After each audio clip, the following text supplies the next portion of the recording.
High high high, কি এমন ঘটে যাচ্ছে? আগে মানুষ জামাত ইসলামে যোগদান করত, মনে করতে এটা ইসলামিক দল। এখন এই বছর নির্বাচনে দেখা গেল এইটা ইসলামিক দল নামে ভণ্ডামি। তারা ভেস্তের টিকিট বিক্রি করত, তারা একটা ভোট দিলে সে ভেস্তে যাবে।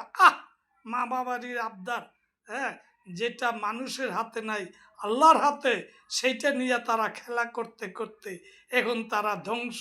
দেখেন, এই জামাতের লোকেরা এখন বিএনপিতে যোগদান করছে, তার মুখ থেকেই শুনেন কেন সে বিএনপিতে যোগদান করতেছে।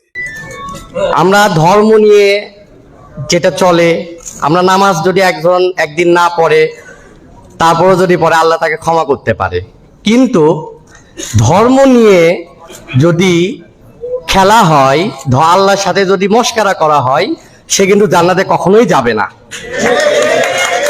এই জান্নাতের কথা বলে, এটা বলে যদি আমরা মনে করি যে আমরা জান্নাতে চলে যাব আর রাজনীতি করব, আমার কাছে মনে হয় জামাত এখন ইসলামিক দল না, রাজনৈতিক দল।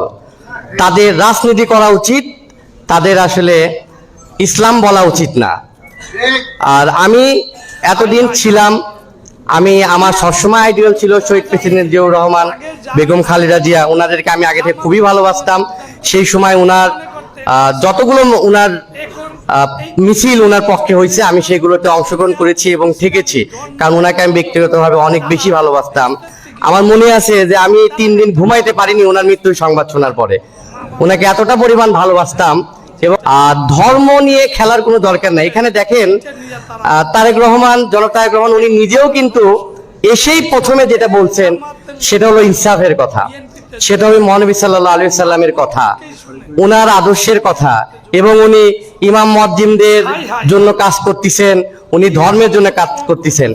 আর দর্শক, ভিডিওটি যেখান থেকে দেখছেন, ভালো লাগলে ভিডিওটি শেয়ার, লাইক, কমেন্ট, শেয়ার করে দিন এবং নতুন নতুন ভিডিও পাওয়ার জন্য আমার পেজে ফলো দিয়ে যুক্ত থাকুন। পরবর্তী ভিডিওতে দেখা হবে। আসসালামু আলাইকুম। হাই হাই, কি হয়ে গেল?